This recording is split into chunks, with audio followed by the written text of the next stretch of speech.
Lake Dardanelle near Russellville has received national attention in the past as being one of the major bass fishing tournament sites. But during the winter months, the attention here is on the bald eagles, and it's where we'll begin this week's show. And then we'll take you to Big Lake National Wildlife Refuge near Manila as we go from kayak to airboat and tour that lake. And then we'll conclude this particular episode at Mammoth Spring near the Missouri state line as we show you the 10th largest spring in the world.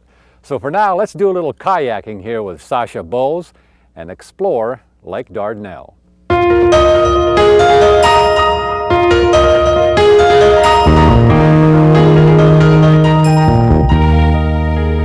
Many interpretive programs are offered at Lake Dardanelle State Park, with one of them being the kayak tours.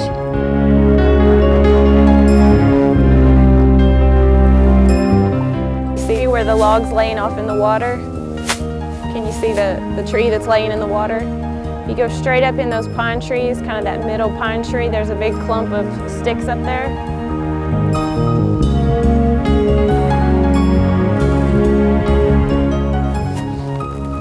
Well, I've worked at Lake Dardanelle State Park for about 4 years now, and we've had eagle nests out here every year. We have a pair that nests here on a regular basis, and of course we get all the extra migrants in the wintertime. So we always have lots of fun in the winter, seeing all the extra eagles, and usually there's a few juveniles still hanging around from the previous nesting, so we get to see lots of interesting sightings. So we've seen a few of them grappling this year, so that's pretty exciting. We don't usually get to see that on a regular basis. So grappling? Now what? It's when they're courting and they fly up and they grab each other's talons and spiral down. That'd be a sight to see. It's pretty interesting. So as far as like average numbers, say during the winter months, how folks come out here, how many eagles do you think they could see? A really great boat tour, you'll see about 5. An average boat tour, you'll see 1 or 2. So we usually, in the wintertime, we always see at least 1, pretty much almost every time. As soon as I say always, we won't see any, but you can usually see at least 1, and on a really good day, you'll see 5. Yeah. We've seen up to 7, so. Huh. And I guess the way we're doing it now in the kayak is a good way to kind of ease up on them and not to, you know. Well, the boat usually can ease up on them pretty good. Our tour boat's pretty quiet, so we can kind of ease up there on them fairly quietly, and they're fairly used to the boat traffic around here, so we don't startle them too much. But anytime you can get in a kayak to go see birds, you can pretty much guarantee you'll see more than you would in a boat. Of course, the folks may not want to venture out on a kayak when it's cold. But that is true. It's pretty cold in a kayak in the eagle season, but if you dress appropriately and take the right gear, it's just as much fun as in the summertime. And there's a few less bugs, so. That's true. That's true. I think I'd rather be out here at this time of the year than when it's blazing hot and 100 degrees. Yeah, well, and you know, there's less bugs and there's a lot less boat traffic too. Yeah. So it's a little safer in a kayak as far as boat traffic, even if it is a little cooler.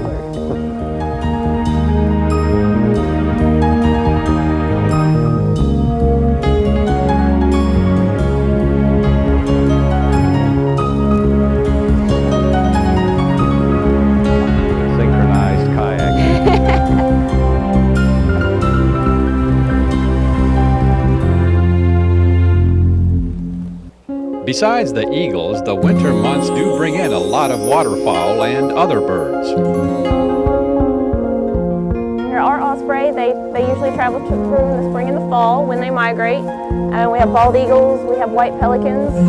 You get a big influx in ducks in the wintertime. We have great blue herons all over the place. They're always fun to see. Yeah, the great blue herons, hopefully we'll spot 1 or 2 here today. We usually have quite a few sitting along the bank. They have a pretty healthy fishery to choose from, so they usually get a pretty good smorgasbord of things to eat. So they're usually hiding out in the logs and things over there, so we might get to see some on our way over.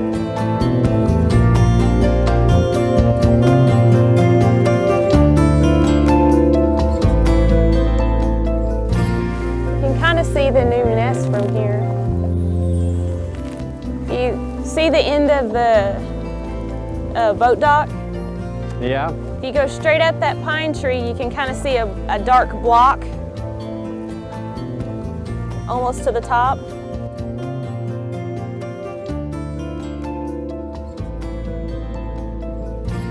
If all the scenery and wildlife out on the lake isn't enough for you, then inside the visitor center are 7,000 gallons worth of freshwater aquariums where you can get a close-up look at all the fish that you've been kayaking over.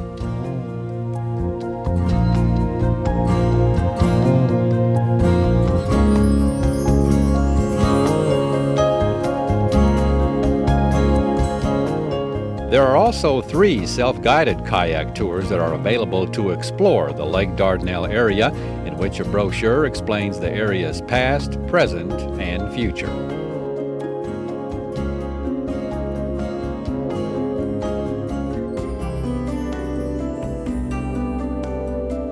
I guess we'll go right on up here to this last little tree and see if we see anybody up there. Okay.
Big Lake National Wildlife Refuge in the northeast corner of the state is recognized as an important link along the Mississippi Migratory Corridor. This refuge played an instrumental role in the recovery of the bald eagle from its endangered status. Eagles have been raising their young here on an annual basis since 1993. During the winter months, peak numbers of waterfowl can sometimes exceed 250,000. So let's go on a tour of Big Lake National Wildlife Refuge.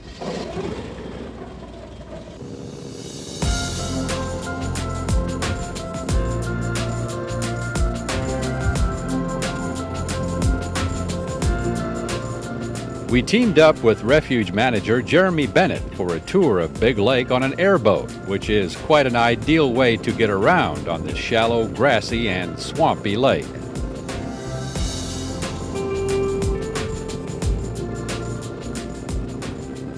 To do the work we need to do, this is one of the tools that we use.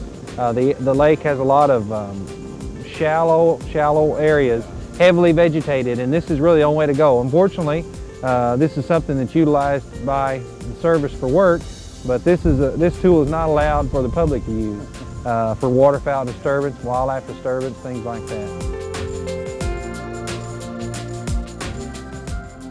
Big Lake National Wildlife Refuge is one of the nation's oldest refuges, having been established in 1915 through an executive order by President Woodrow Wilson as a reserve and breeding grounds for native birds.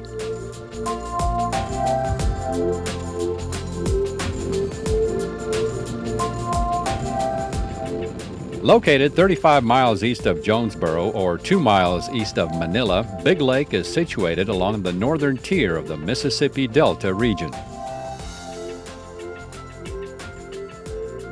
We're completely surrounded by intensive agriculture land, and most people can't imagine the size and the vastness of this swampland right in the middle of cotton country. Big Lake is actually adjacent to the boot heel of Missouri. Missouri boot heel actually drains all the agriculture land, and they have an extensive drainage system of ditches, and all that drains southeast Missouri, the boot heel, and it drains actually in and around Big Lake.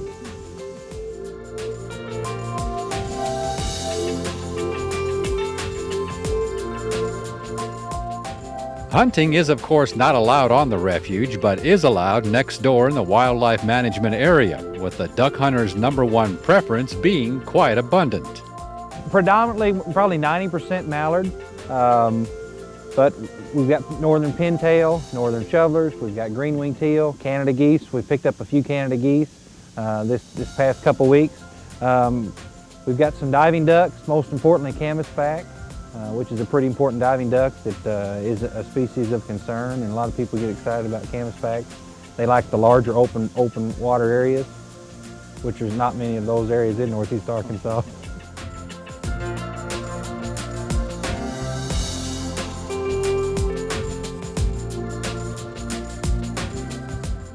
The peak period for observing waterfowl here is in the dead of winter.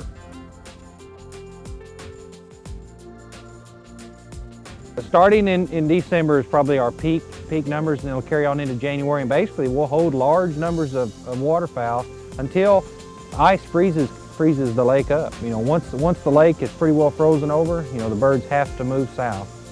So we hold large numbers until that happens.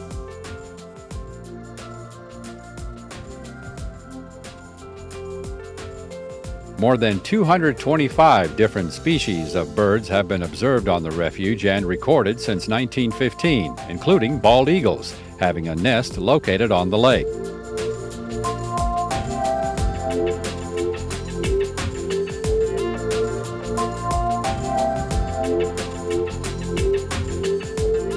The New Madrid earthquakes of 1811 and 1812 changed the Big Lake area from a free-flowing river system to its present lake swamp environment. But you don't have to have an airboat to get around. There's actually something for everybody.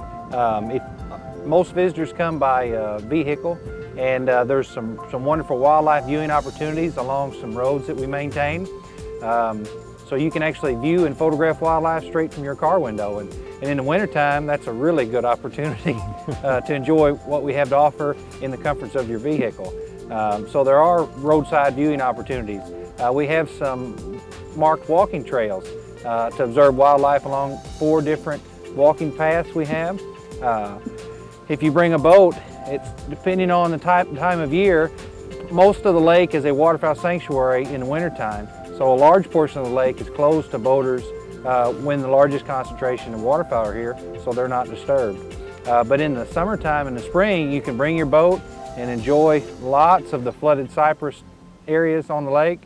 We've got a wilderness area that's pretty unique to northeast Arkansas, virgin cypress trees. The way it was here, I guess, years ago. Yeah, absolutely. It's really the only untouched portion of the refuge. It's about 2,600 acres, and basically it's undisturbed. It's an area of peace and solitude.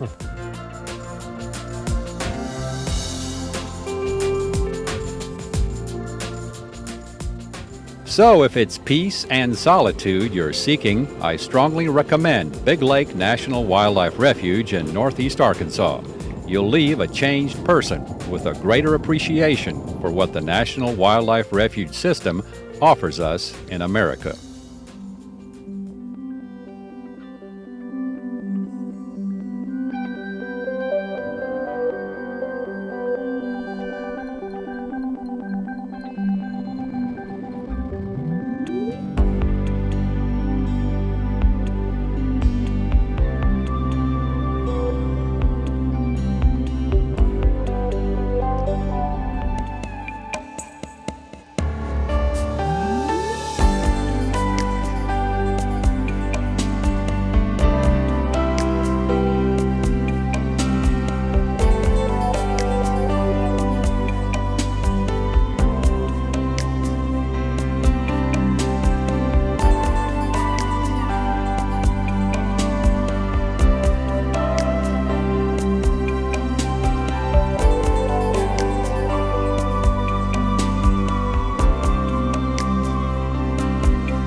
It's one of the great natural wonders in mid-America, Mammoth Spring, north of Hardy, just south of the Missouri state line.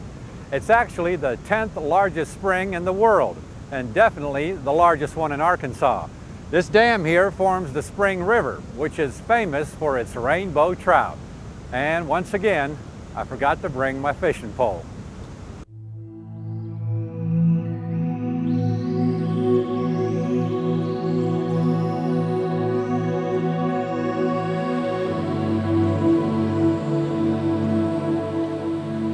The actual Mammoth Spring cannot be seen because it emerges more than 80 feet below the water level of the spring pool.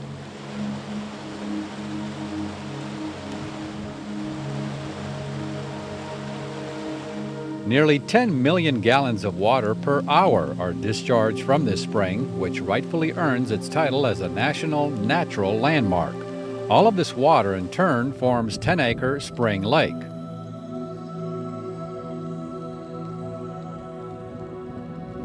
Here you'll find all sorts of photo opportunities with the ducks and geese on the lake during their winter migration.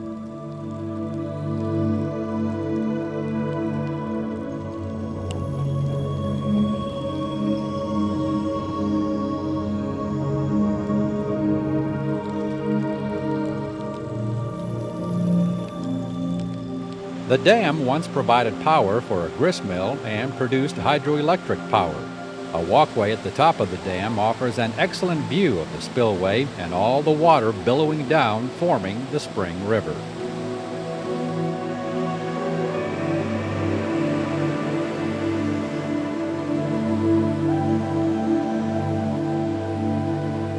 But Mammoth Spring itself is just for starters here at this state park. Though railroad passenger service is no longer available to Mammoth Spring, the 1886 Frisco Depot still stands. Restored in 1999 as a railroad museum, it offers a hands-on experience into the bygone days of the Iron Horse and the golden age of railroad travel. Mammoth Spring Station Agent Joseph is a busy man with multiple duties to perform. He sells tickets, keeps the books, handles mail and express business.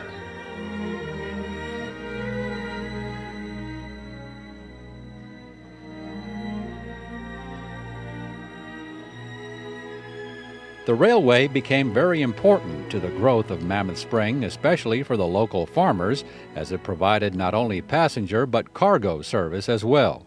A Frisco caboose next to the depot is also available for tours, since cabooses too have gone by the wayside.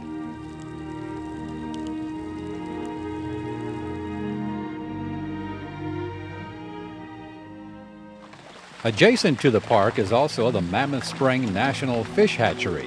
Established in 1903, it's one of the oldest in the nation. Fish raised here are stocked in public waters to support federal fishery responsibilities. Locating a fish hatchery here, of course, made perfect sense, with the water from Mammoth Spring being a constant 58 degrees and naturally high dissolved oxygen content, making it ideal for fish culture.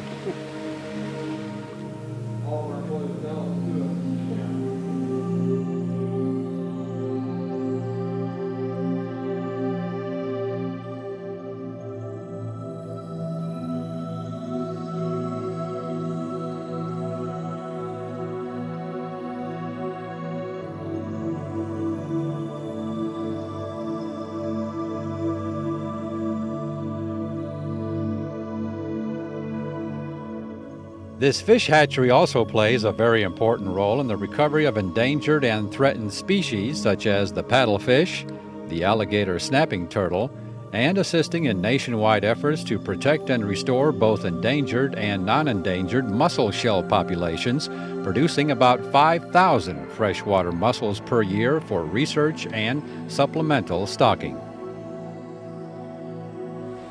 Mammoth Spring. The spring alone is worth the trip up here, and all the rest makes it even more worthwhile.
So check out all there is to see and do here at Mammoth Spring State Park north of Hardy. And for more info on this destination, plus many of our others, and to view our maps, or to order a copy of an episode, visit our website, aetn.org/exploringarkansas.